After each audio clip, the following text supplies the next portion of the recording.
Hi friends, मेरा नाम भूपेंद्र नरूका है और आपका मेरे चैनल एस्ट्रो मोटिवेशन में बहुत बहुत स्वागत है। फ्रेंड्स, आज हम जो कुंडली लेके आए हैं वो बन रही है मीन लग्न की। मीन लग्न के स्वामी कौन बनते हैं? गुरु। गुरु कहाँ जाके बैठ गए? गुरु जाके बैठ गए धन भाव के अंदर।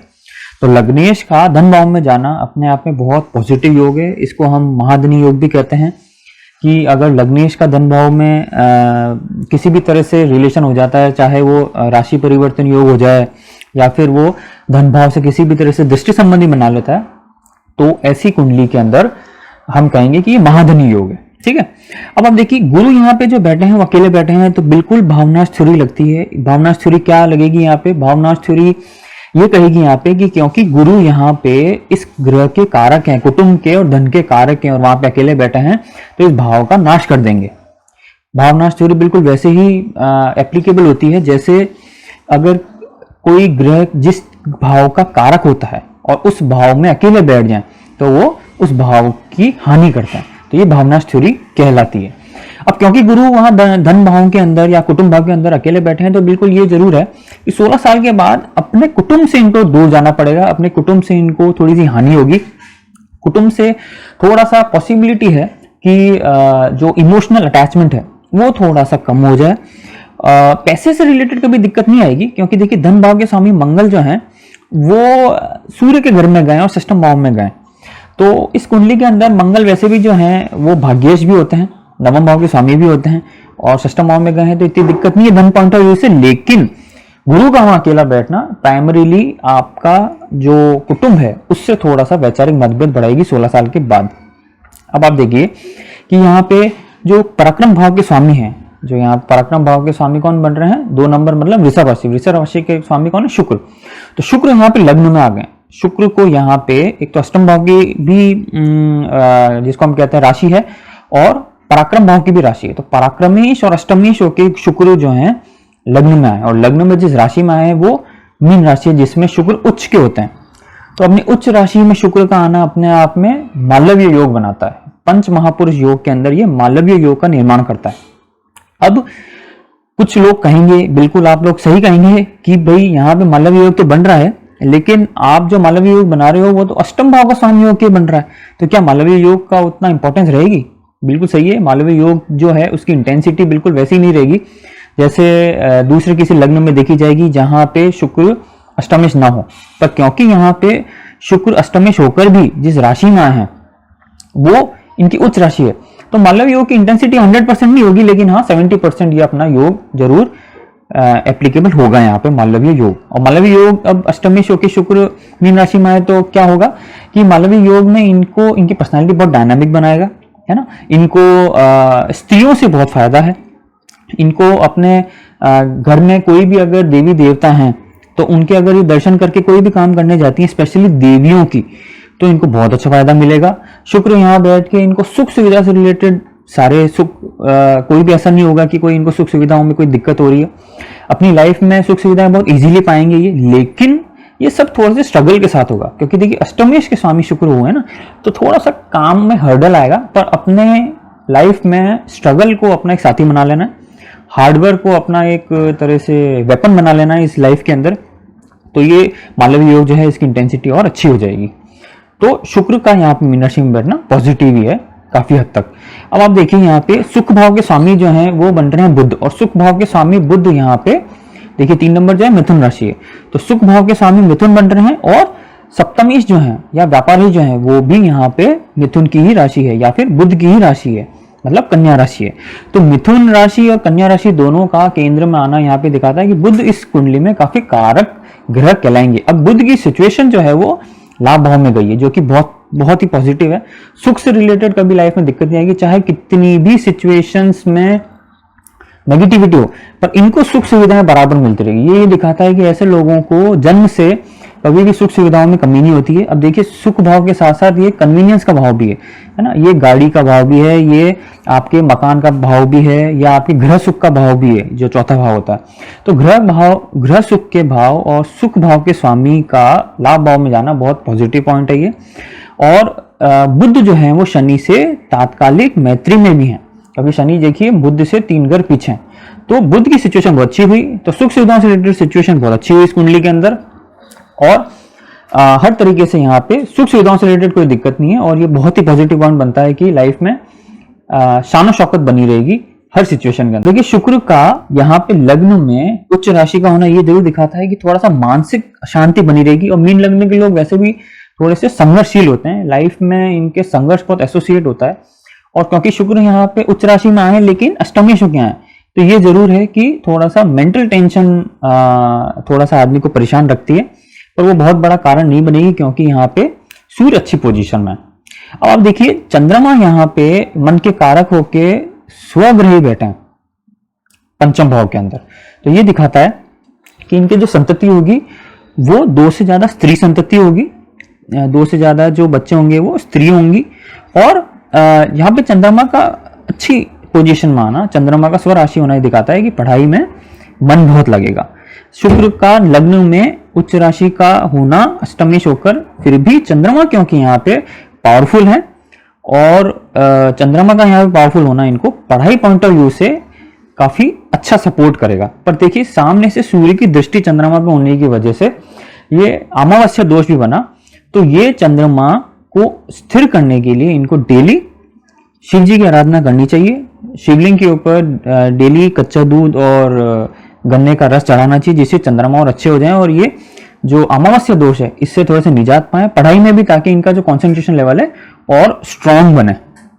अब देखिए यहाँ पे षष्ठम भाव के स्वामी जो हैं वो क्या बनते हैं सूर्य, और सूर्य षष्ठम भाव के स्वामी हो गए लाभ भाव में गए, तो ये जरूर बताता है यहाँ पे कि आपको कुछ भी करके कभी भी किसी को कोई उधार नहीं देना है। क्योंकि देखिए जब आपके षष्ठम भाव के स्वामी लाभ भाव में चले जाते हैं तो यही दिखाता है कि आपका जो जिसको हम कहते हैं रोग रिपु ऋण है वो पैसों में छुपे हैं। तो पैसा अगर आप लैंड करेंगे या पैसा किसी को देंगे तो उसमें आपके रोग रिपु ऋण तीनों आपके साथ साथ आएंगे, तो ये अवॉइड करना है आपको। अपने जो पैसे हैं वो किसी को बिना लीगली अप्रूव किए बगैर नहीं देना है, वरना और पैसे आने की संभावना बहुत कम हो जाती है।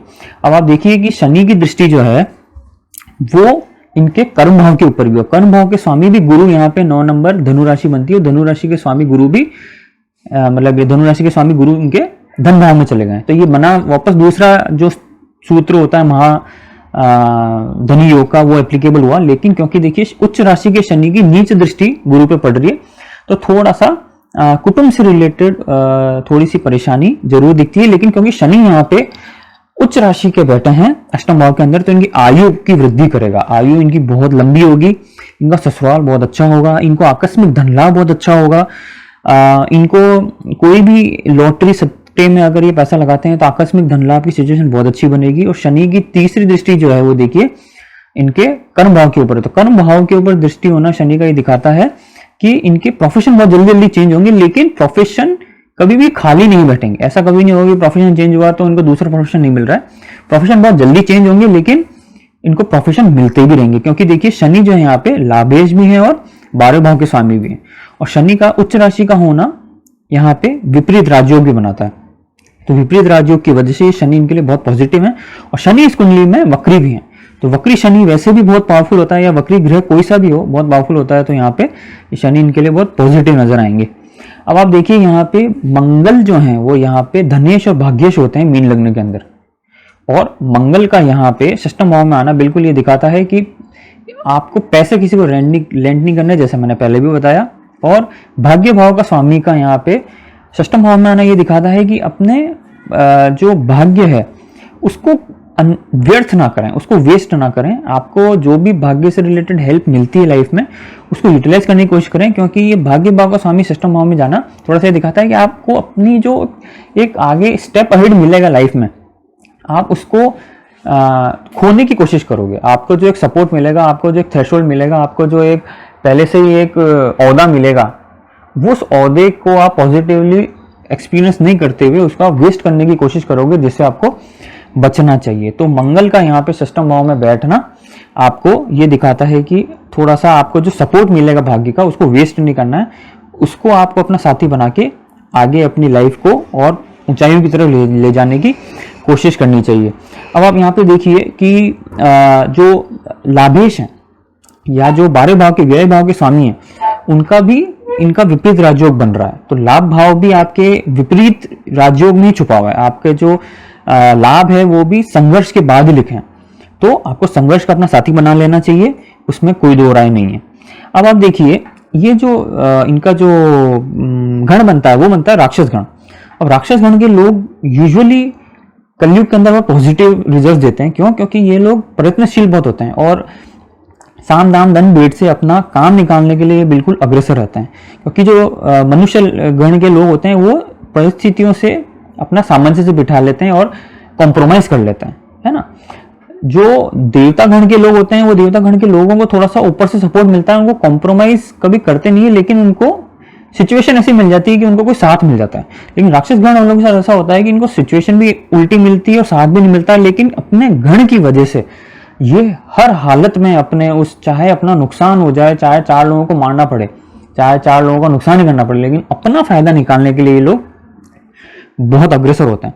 तो इस कुंडली के अंदर राक्षस गण का होना बहुत पॉजिटिव पॉइंट है कि प्रयत्न करेंगे और प्रयत्नों की सफलता इनको लाइफ में बिल्कुल मिलेगी, उसमें कोई दो राय नहीं है। अब आप देखिए यहाँ पे एक पॉइंट में थोड़ा सा यहाँ पे हाईलाइट करना चाहूंगा कि जो नवम भाव के स्वामी मंगल का षष्ठम भाव में आने दिखाता है कि ग्रेजुएशन तक की पढ़ाई इनकी बिल्कुल लिखी है, लेकिन पोस्ट ग्रेजुएशन की तरफ ये नहीं जा पाएंगे।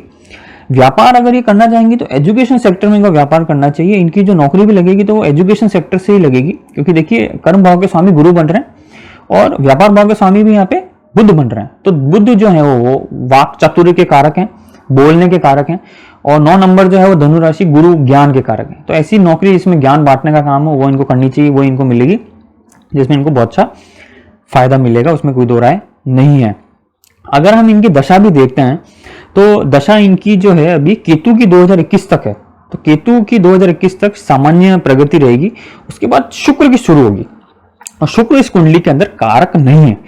तो 3/2021 के बाद 2041 तक थोड़ा सा अपनी हेल्थ पे इनको ध्यान देना चाहिए। और हेल्थ भी देखिए शुक्र, क्योंकि यहाँ पे अष्टमेश है ना, तो शुक्र कैसी बीमारी लाते हैं? शुक्र यहाँ पे बीमारी जो लाते हैं वो थोड़ी सी कमर के नीचे वाली जो प्रॉब्लम होंगी वो लाएंगे। कमर के नीचे जो ऑर्गन्स होते हैं उनके अंदर ये दिक्कत लाते हैं शुक्र।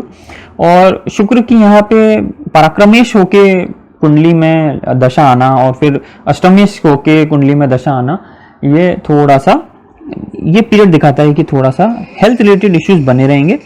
अब देखिए जो 12 साल की जो दशा रहेगी शुक्र की, उसमें 6 साल तो वो पराक्रमेश होंगे, उसके बाद 6 साल ये जाएंगे अष्टम भाव के अंदर। तो जो पराक्रमेश रहेंगे उस भाव के अंदर थोड़ा सा जो 2021 से जो 6 साल रहेंगे 2027 तक, यहाँ पे इनके पराक्रम को टेस्ट किया जाएगा।